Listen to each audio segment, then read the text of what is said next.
Everybody, I'm Grandmaster Ben Finegold here with weekly lecture series. I guess I say this a lot. This lecture is going to be unusual for a weekly lecture series. I've never done anything like this before. We're going to look at some games from a tournament. Just a second. Somebody's coming into the... Recording in progress. Someone's coming into the meeting. Some people don't show up on time. That's exactly 6.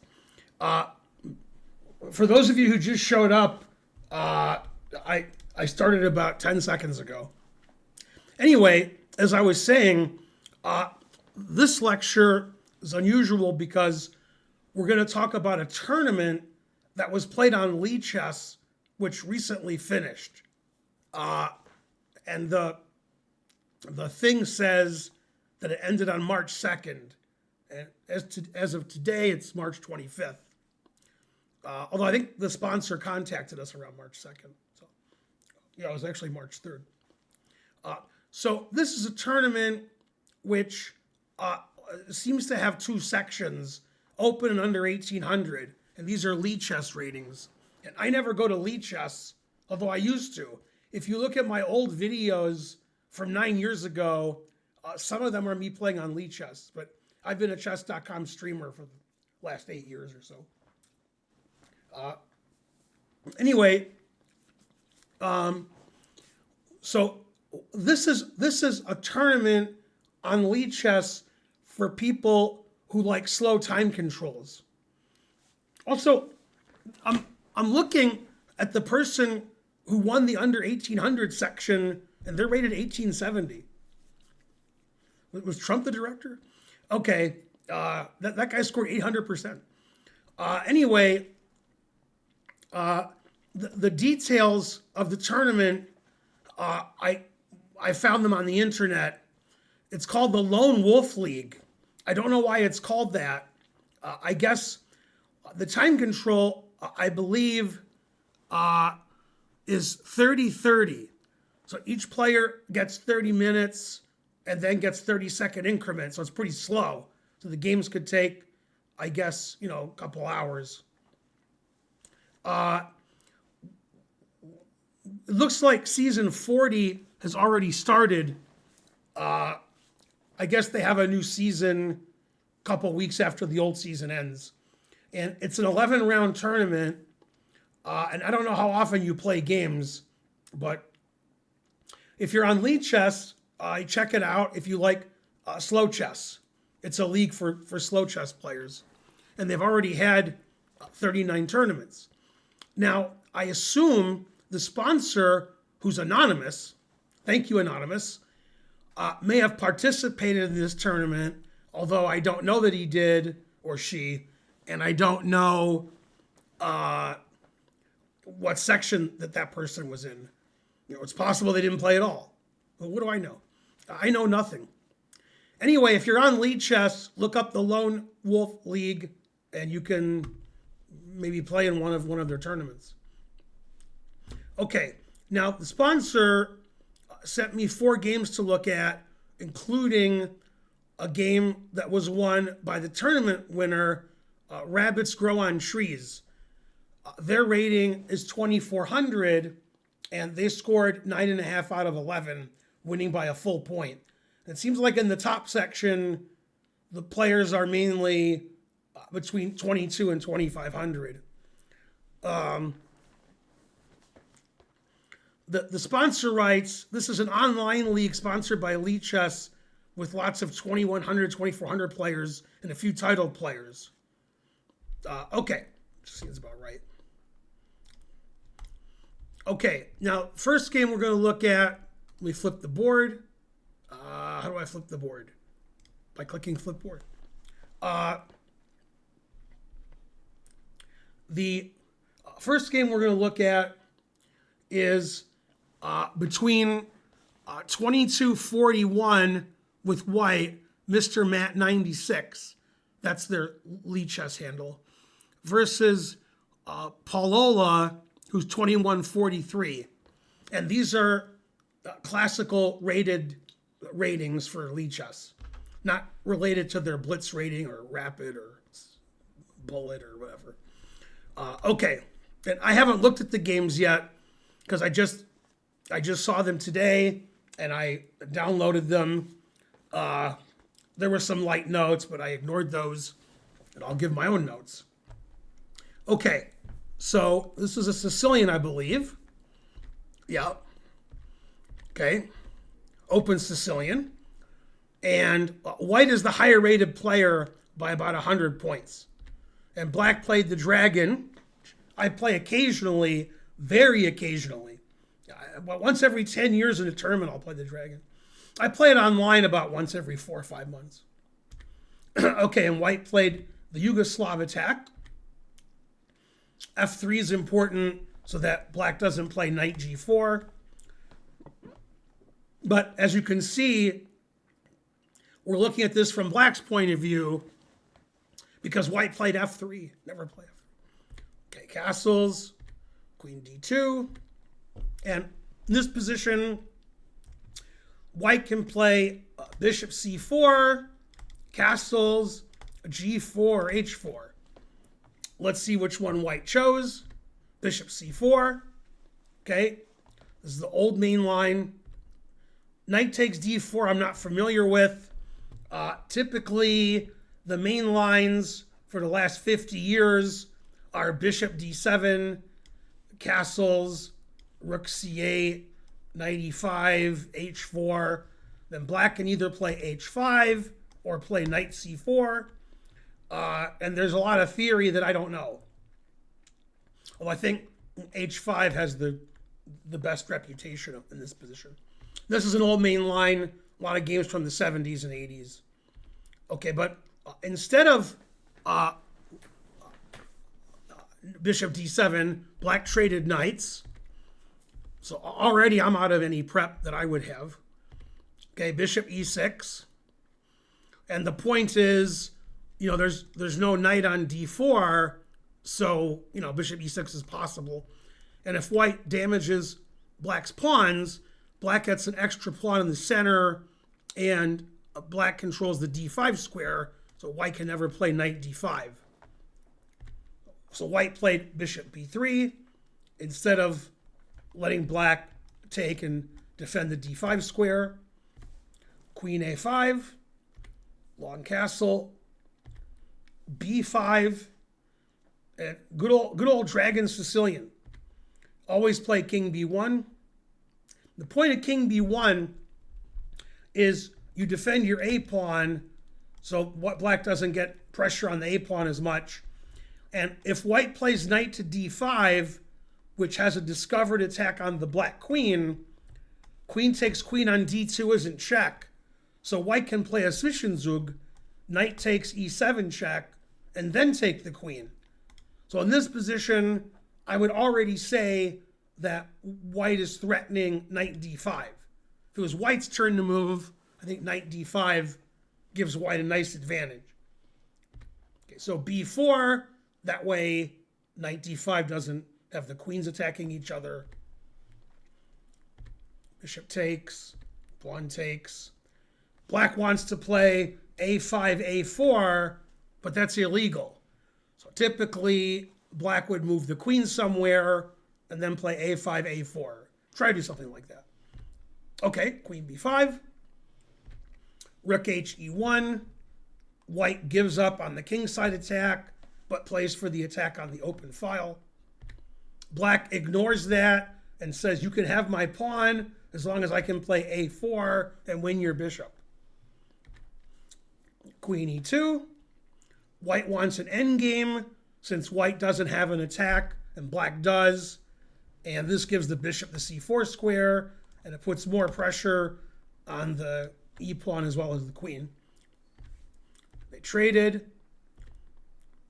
Rook c8 stops bishop c4. So now a4 once again is a renewed threat. Bishop a4. Maybe the bishop's going to slide into c6. Knight takes d5, not letting white go to d6 because it would be hanging. Now, this move looks like a blunder because white has bishop takes g7. And I assume when white played bishop a4, he thought, well, black can't play this because I played bishop takes g7. And I assume that white did play bishop takes g7 and black found the move knight b6. That's also not clear to me, so let's see what happened. Bishop takes g7, knight b6, threatening both bishops. Now, this still doesn't look bad for white because the e7 pawn is hanging. So white can give up one of the bishops, save the other bishop, and then take on e7, and we have material equality with black having this isolated d pawn. Let's see which bishop he saved. Bishop h6, and takes on e7. So material is equal. White has a better pawn structure. Black's king looks like it could get in trouble. So at first glance, this seems pretty reasonable for white. Rook e8. And now, if white wants to risk it, if white's greedy, he can take the pawn, and after rook e1 check, can play bishop c1.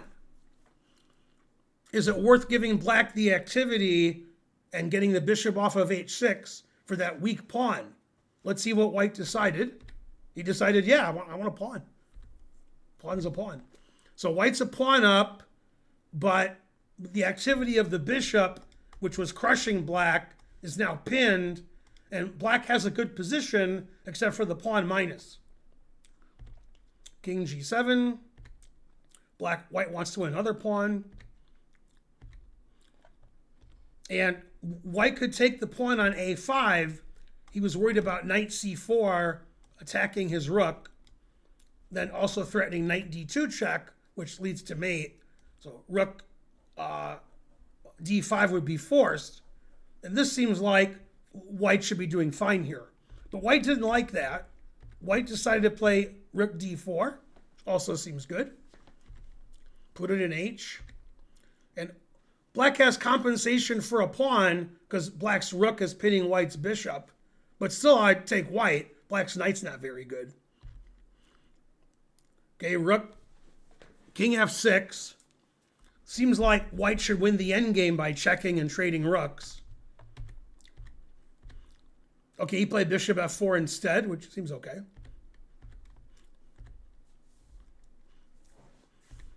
a3, pushing on the side where he has the advantage.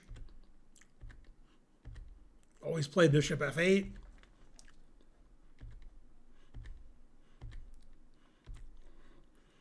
White's a pawn ahead, and black has a very active king.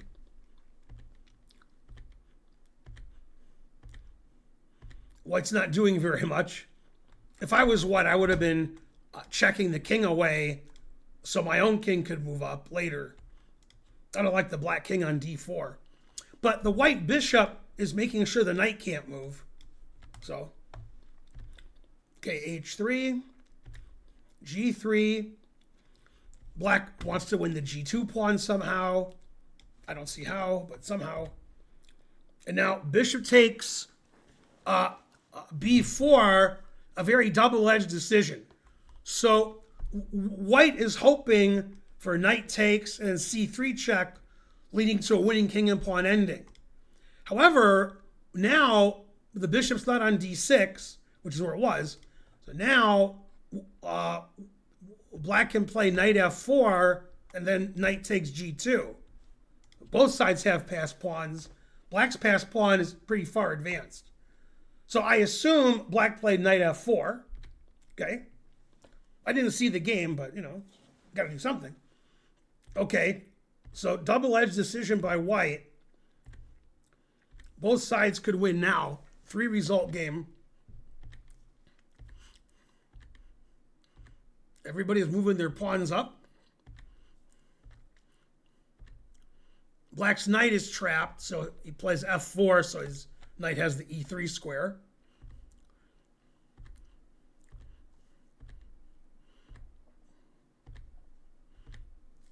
Looks like it should probably be a draw.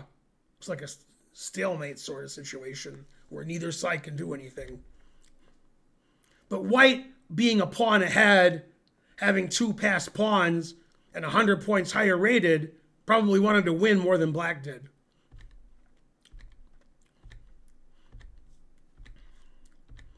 Okay, and white plays for the win with king f1, knight e3 check, takes, and white thought, I got a passed pawn here, got passed pawns here, and my king is stopping both pawns, so I should win. And the question is, if black plays king up here, maybe black's going to win. So if I was white before I played this way, I would do a lot of calculation because I would be worried about losing.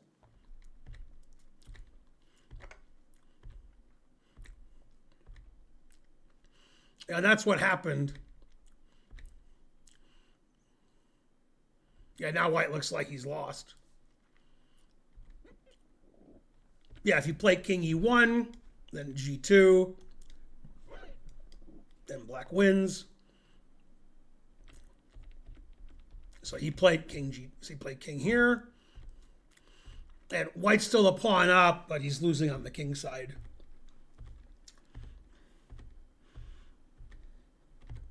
Okay, in this position, black missed queen e2 mate. I may not be as good as the engine, but I can see mate in 1. That's a cute mate to play, so I would have played that. But he took the queen, also winning. He took the pawn on h3 instead of playing king e3 and then giving mate next move. Because, take a pawn. Okay, then he decided to give mate. Very suspicious. Okay, so that game, it seemed like white was better most of the game and close to winning. And then when it got to a position where it looked like it was going to be a draw, white went too far and tried too hard to win against his lower-rated opponent and got punished. That's a pretty good game. Unless you're white, then probably not so happy with it. Okay, the next game, as similar rated players, RT 20,000 OTB, 2,000 OTB, rated 2170 versus Betollini 2267. Okay, this was not a Sicilian. This was a Catalan. Okay, knight e4 is a move I'm not familiar with. Typically, when black plays knight e4 early in a queen pawn opening, black is either attacking the knight on c3, which is not the case here, or black wants to play f5, because f5 is illegal if your knight's on f6. So I don't know why black wants to play f5. Why not? So we'll see if that happens. Okay, and he played f5. One of the ideas of knight e4. We have sort of a stonewall Dutch. Queen a4 is a funny move. I wouldn't put my queen on the side like that.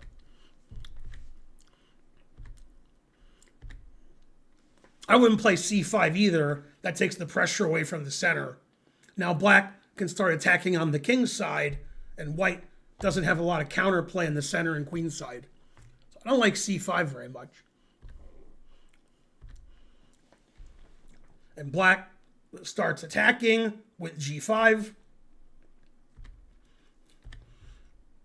Queen c7, protecting the f4 square. Though I'm not sure that's super important here, but I guess black thought it was. It also protects e5. Black could consider playing e5 soon. Put it in h. G takes h. Bishop f4, gaining a tempo on the queen. Queen goes back. And b5. There's a move I probably wouldn't have thought of. It doesn't seem that bad. It seems like if white wanted to, and maybe white did, white could take en passant and try to win this pawn. Although queen takes, defends the pawn, then black can try to play for c5 later. It's tough for white to castle in this position either way. it looks like black is going to have an attack on the king side or the queen side. So white was happy to keep their king in the center. Okay, queen d1, always retreat. Bishop takes d4, winning a center pawn. Yeah, that seems like it's got to be good for black. Now white's center falls apart because the knight went to h4, and the knight was protecting the d4 pawn. So h4 probably wasn't well thought out, and neither was queen d1. Probably white should have taken en passant. Okay, so now black is a pawn up for nothing and has e5 coming, which wins a piece. So white's got to get on his toes. Knight f3, stopping e5. Queen a5 check. b4. Queen a3. The queen's coming in. The rook is attacked. The knight is being pressured. Pawns are being pressured. White saves his rook. Knight c3, attacking the queen. They traded queens. Black's a pawn up in the endgame. Black tries to weaken the c5 pawn by getting rid of the b4 pawn, activating their rook at the same time. I don't see white having compensation here for the pawn. Knight a2 is a really nice move. Attacks the rook, attacks the b pawn. When the knight's on b4, then you can defend the c6 pawn. I was expecting bishop takes e5, bishop takes e5, a takes b4, and black would still be a pawn or two up. But this is a better move. Now black's 2 pawns up. Again, I don't see any compensation. Black's 2 pawns up.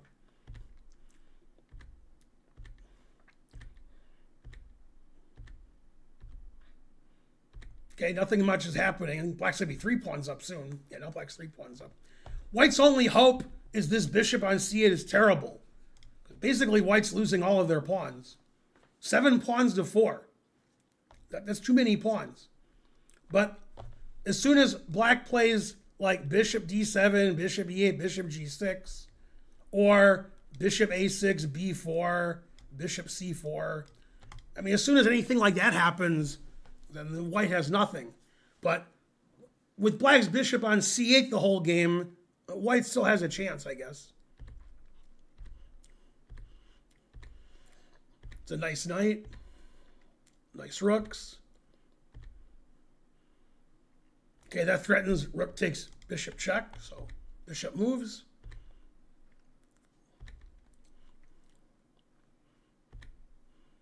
Okay, black played e5, opening up this line for his bishop.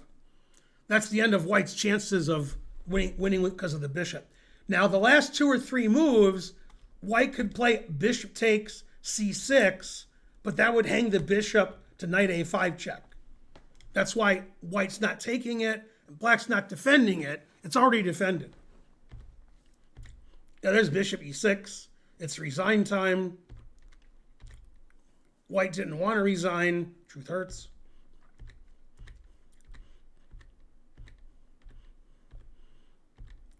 Black has too many extra pawns. Black's king is walking up the board.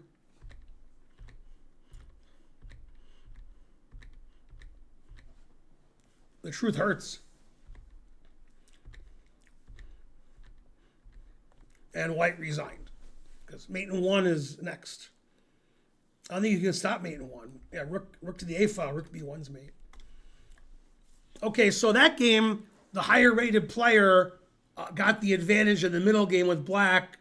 White's king never found safety, and white's center crumbled because white played h4 and c5 and eventually lost his d-pawn. So too many pawn moves for white, too aggressive, and he ended up losing all of his pawns.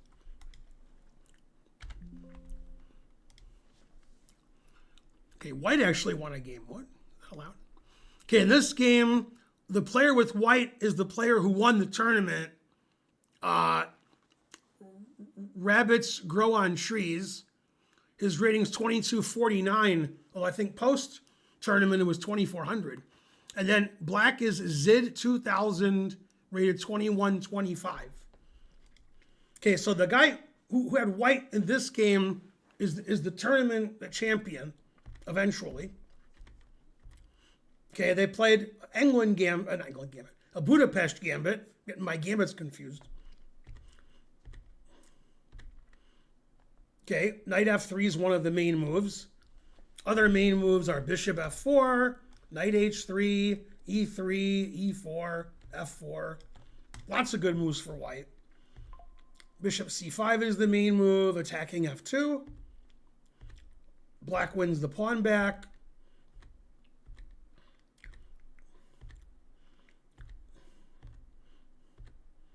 And white plays bishop h7 check, tactical trick, so that black doesn't get the pawn back. And this is probably a trick that white knew from before. And the idea is to play queen h5 check. Although black having the two bishops and white's king on e1, black still has compensation for a pawn. That's a nice tactical trick that probably black missed. So white's still a pawn ahead. I wouldn't play bishop d6. I would play d6, but okay, that's me.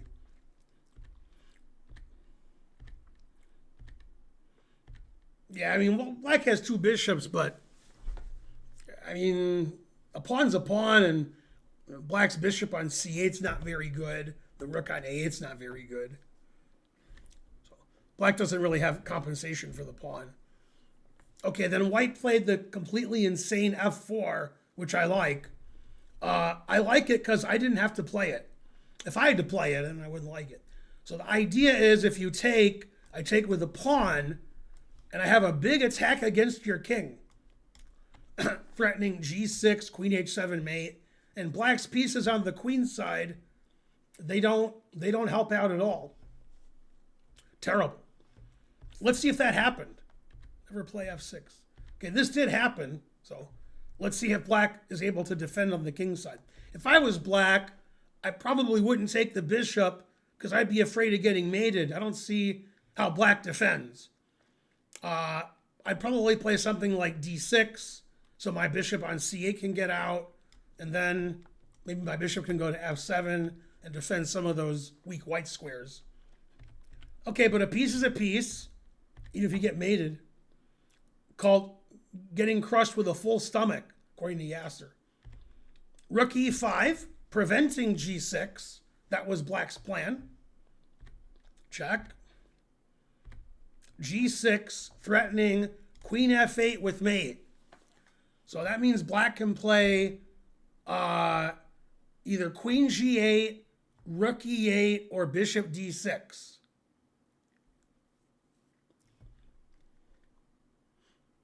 I don't know which move is best. Play queen g8. Okay. Well, the problem with rook e8 is I play rook f5, threatening rook h5 mate. The truth hurts. Yeah, I don't like that. Okay. Bishop d6. I could play rook f3, threatening rook h3 with mate. And then I also threaten to double the rooks. And then I have a Finegold gun and back rank mate. So queen g8 seems to me like very reasonable. Okay, rook f3. Now, white's threatening rook h3 mate. And if you take, then this pawn not only is threatening the queen, but white's threatening the same mate. Now, you don't have to go on YouTube, because you're watching on YouTube now, and say, rook h3 is not mate, black can play rook h5. Yeah, I know that, but I'm using shortcut. Okay, so I assume black moved his d pawn, so the bishop defends h3. Okay, d5. I'm not as bad as everybody said I was. Okay, queen takes the bishop. Now, white's ahead material. White has the mating attack, and white's threatening queen takes rook.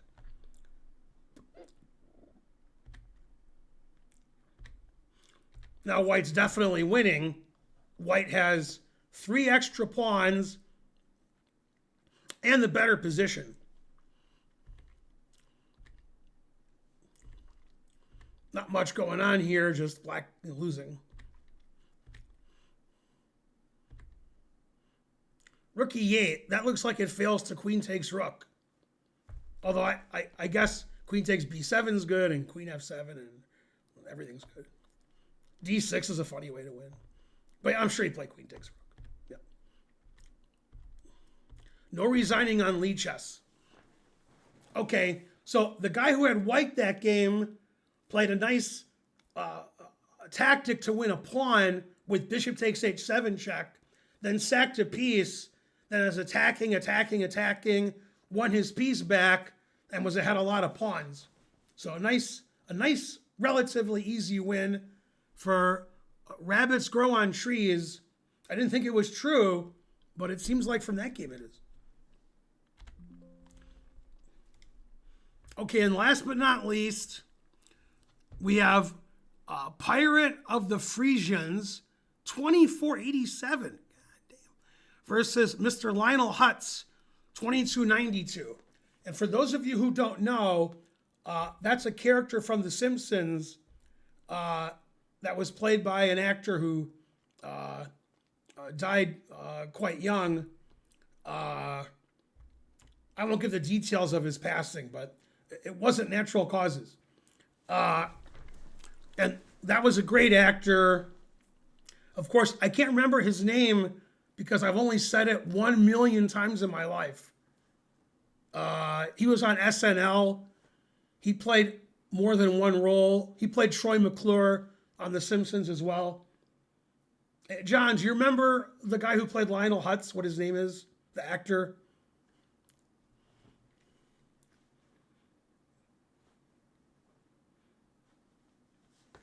John's not talking. The only viewer we have, and he won't say anything. He's probably away from his screen. Anyway, I'm sure every comment on YouTube is going to be the guy's name. So I'll just look it up now so you guys don't have to do that. I don't know, I can't remember his name. Phil Hartman. Yeah. So Lionel Hutz on The Simpsons was an attorney, but he wasn't a good attorney. Although he did want to sell you the last of his Orange Julius. Okay. And Lionel Hutz was very informed about attorney dumpster privilege. Very informed. Okay, so unfortunately, this wasn't a good game for Lionel Hutz.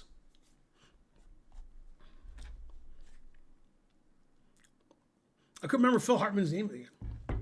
Okay, I have a good memory. All right, so White is rated 200 points higher than his opponent on Lichess, and this game is 30-30 again. All the games are 30-minute with 30-second increment. Okay, Carol Khan. Okay, and this is a line a few of my students play. Okay, knight e2, I'm not as familiar with. The point of queen c7 is to prevent bishop f4, which is usually White's next move. And White can't play bishop f4 because queen c7 stops it. Then Black hopes to develop harmoniously, and then White doesn't get to play bishop f4. So White played knight e2 because White said, I'm going to play bishop f4.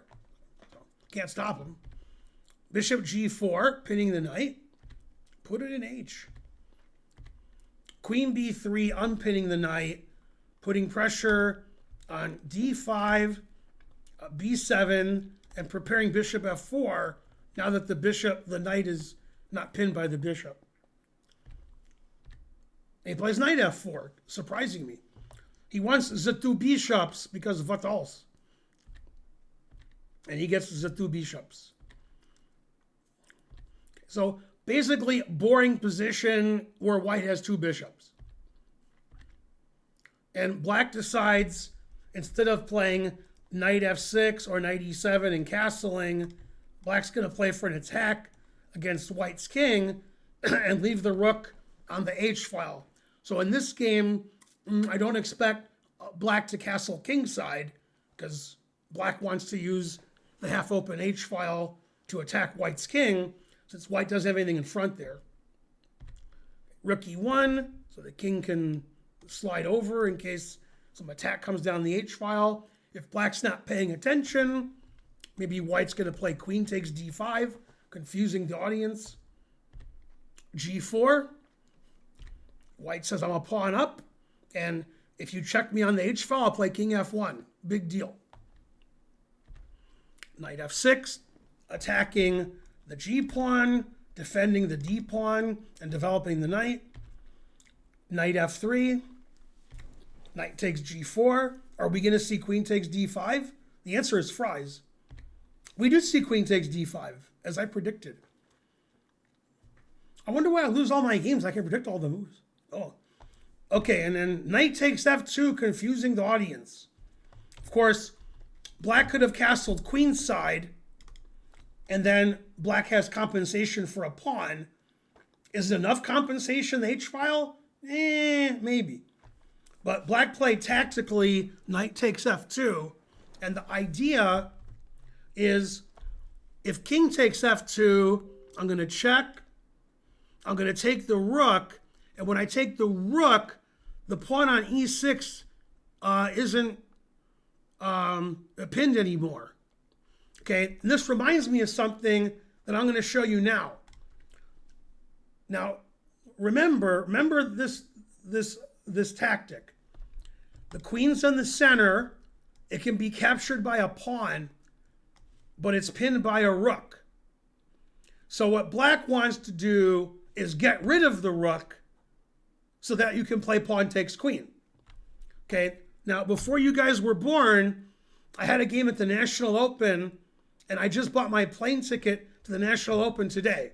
It's June 10th to 14th at the Westgate in Vegas. This is a game I played about 20 years ago. This is round one of the National Open.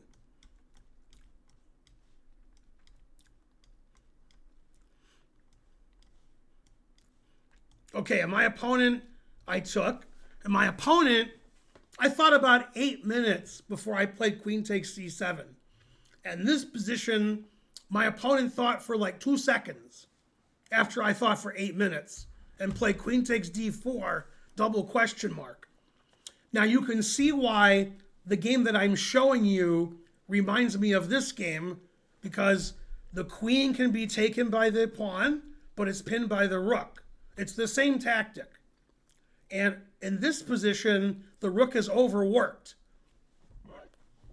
So pause the video, white to play and win. And I've shown this before in videos, but I've made over 5,000 videos. So how can you remember? Anyway, the answer is queen takes c8. When I play queen takes c8, I'm winning. If he takes with the rook, I take his queen, I'm a piece up. He ended up taking this and playing the piece down endgame for a pawn, which I won quickly. He played fast and resigned fast. He wasn't wasting my time. And my favorite variation, which didn't happen, is knight c6, queen takes a8, with the same tactic. Okay, so that's one of my best memories of the National Open, was this tactic where my opponent played queen takes d4, which, and this is queen takes d5, and I tried to get rid of this rook, which I could do in one move by playing queen takes c8. Black tries to do it in several moves. Black plays knight takes f2. He wants you to take. He wants to take the rook. Then if you take back somehow, now the rook's not there, and I'll take the queen. It's all the same tactics, different position. Remembering it 20 years later, that's the tough part. Okay, so let's see what white did after knight takes f2. White played rook takes e6 check, a counter sacrifice, confusing the audience, although I sort of suspected it. Queen takes e6 check. Queen g6 check. White doesn't want to trade queens. And king takes. So material is white has a bishop and 2 pawns for a rook. Most grandmasters in most positions would rather have a bishop and 2 pawns than a rook. Bishop and 2 pawns, usually better than a rook. And here white has the 2 bishops. Black's king is on d7. White has domination of the white squares because white has a white squared bishop. Black has no pawns in the center. Black has no pawns anywhere near the center. So I sort of like white. Okay, black wants to trade queens. White says, no, I don't want to trade queens. White starts attacking, c4. c4 is explosive. Attack the black pieces.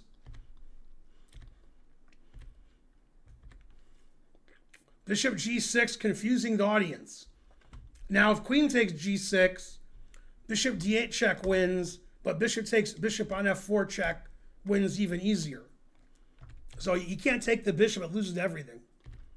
So he played queen d7, let's trade queens. That move makes no sense to me, but I guess bishop f4 is just a blunder. I guess in this position, black has to play bishop e7. And I still like white because I think bishop and 2 pawns better than a rook. I like white's pawns. I don't like black's king. But bishop f4 seems to just lose to bishop g6 because the queen and rook are defending the bishop and the queen has to move because the bishop's attacking it, but there's nowhere to move. So now the game is just over. Yeah, now I have 2 bishops and 2 pawns for a rook. That's too much. So white earned his rating that game, 2487, played a really nice game, and I'm really happy with the game selection of the sponsor. He picked 4 excellent games to show you guys that were very interesting. This one might have been the most interesting. Save the best for last. I'm Grandmaster Ben Finegold. Thanks for watching the Lone Wolf lecture. And I have a screenshot of the cross table. I guess this is the open section, and there were 300 players. That's pretty good. So if you like playing slow chess, don't forget to play in one of the Lone Wolf tournaments on Lichess. There's also slow tournaments on chess.com. Most people who play on the internet aren't really playing a lot of slow chess. So that's why they have a league to find people who are interested, who have trouble finding a game. Everybody's playing 5-minute and 3-minute like me. Thanks again to Anonymous. If you want to sponsor a lecture, contact my wife, Karen. Her email address is in the description. I'll see you guys next time with more weekly lectures. Hope you enjoyed that. And I feel bad for Phil Hartman. Bye, everybody.